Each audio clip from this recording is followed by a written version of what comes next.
My girlfriend talks in her sleep. Here's what I know. 1. The possession ends when she wakes up. Did any of that really happen? 2. She has no recollection of the previous night. 3. Water disables, but only momentarily. 2 to 3 minutes. 4. The black ooze she drools and sweats while possessed evaporates. The bed and floor were wet this morning from the water I sprayed. The rest had all disappeared by the time I checked. 5. The cat is fine. 6. I need help. She's taking work calls in the other room. I'm doing my best to focus on my own work, but my mind drifts from my laptop screen. I can't focus. Agreeing to myself that I won't get anything worthwhile done today, I give up and start thinking about next steps. I need an exorcist. I'm not the kind to call an exorcist. I'm the kind of guy that scoffs at the idea. They are all scams. You can't have experience in something that doesn't exist. Clearly I am not the religious type, but I'll table my reservations for now. I'm not going to go through all of that again on my own. Feeling totally out of my element, but unwilling to call a church, I found an exorcist on Craigslist. Price is no object. Let's get this thing out of my girlfriend. He says he'll come over tonight. He messages me and says it is of utmost importance that my GF's waking body does not find out what we are going to do. If she does find out and is not be able to fall asleep, no refunds. How much more could I expect from a Craigslist exorcist? I am certainly not thrilled with the idea of a stranger knowing my address, but I'm not backing out now. As you can imagine, this is the slowest slog of a day I have ever experienced in my life. I am anxious. I feel physically sick. I jump at everything my girlfriend says.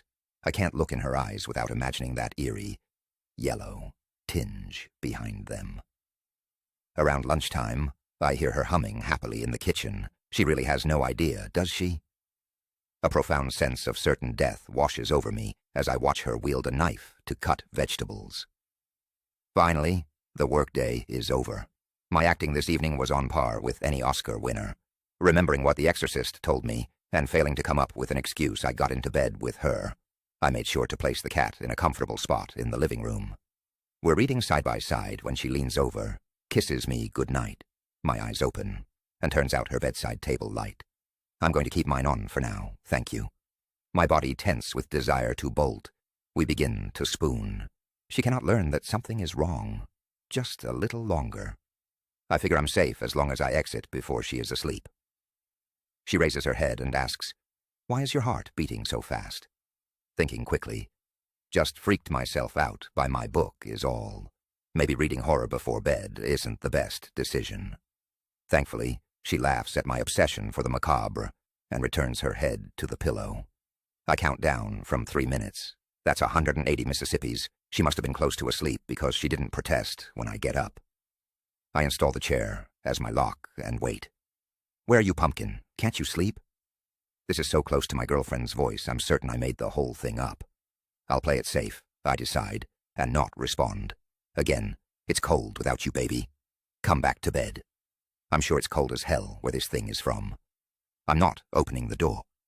"There's someone coming up the driveway. It's late. Don't let them in." I stand up to answer the front door. Outside in the dim front door light is a tall man clad in traditional priest garb. He looks like Ethan Hawke from that movie. First reformed, but clearly with a body covered in tattoos, as evidenced by the inked skin poking out from beneath his cuffs. Pretty much exactly what you would expect from a Craigslist's exorcist. There's not much time to introduce ourselves as we hear an alarming scrape come from the bedroom. I take this moment to read the priest's face and check if he actually has experience with this. He seems to at least be brave, his face giving no indication that he is wearing a costume for a quick buck. Outside of the bedroom door now, in hushed tones, he begins to explain what he is going to do. Brandishing a Bible and a small jar of holy water, I decide not to explain that sink water works fine. We're about to open the door. Hands on the chair, I hear scraping again. This time, I realize the sound was never coming from the bedroom. It came from the living room. To my left, I hear the stranger breath out softly. The cat. The cat has been watching us this whole time. Its normally green eyes now bloodshot and yellow, no pupils in sight, poking out from around the corner, black paste drooling from its agape mouth, leaving a snail trail of fluid behind it as it stalks out into the open. It attempts to hiss while making eye contact with the priest, but all that comes out is a bubbling gurgle as more fluid leaks onto the hardwood. Are the cat's legs longer than usual? It looks like it has grown 5 inches in height, typically sitting around ankle level, but right now could stand as high as my knees. I curse quietly to myself. How could I have been so stupid? Of course, the cat managed to get itself possessed. It spent the whole night in the bedroom, presumably mopping up the viscous black oil, wet food, with its mouth. New plan, cat first. I shit you not, the cat fucking talks. Its mouth doesn't move from its totally agape resting position, but the voice comes out of its mouth. It's that same too-deep nightmare voice I'm all too familiar with. I told you not to let him in. Just then my girlfriend decides she needs attention again. A consistent rapping of knuckles on the door. Let me out, let me out, let me out. I'm triaging this situation in my mind when I realize the moment I took my eyes off of the cat, it has rocketed itself forward, climbed the priest's tall body, wrapped its 2 long legs around his neck, and constricts him like a snake.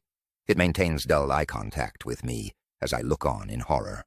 The priest drops his Bible and holy water on the ground, attempting to tear the cat's octopus-like legs away from his neck. He succeeds momentarily, and cites what I assume is a Bible verse. The cat puts a stop to this with a quick navigation of its tail deep down into the priest's throat.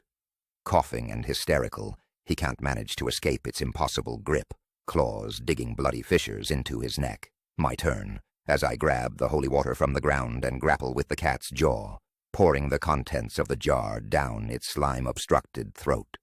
Immediately, the cat falls to the ground like a corpse.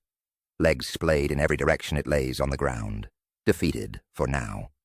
Once the cat is safely inside, its travel carrier, the priest and I share a grim look. I ask him if he's ever dealt with this kind of thing before. Rubbing his neck, of course, 1,000 times. It takes a great deal of conviction for me to not physically roll my eyes. Glad to have you around then. Next part, posted on this channel.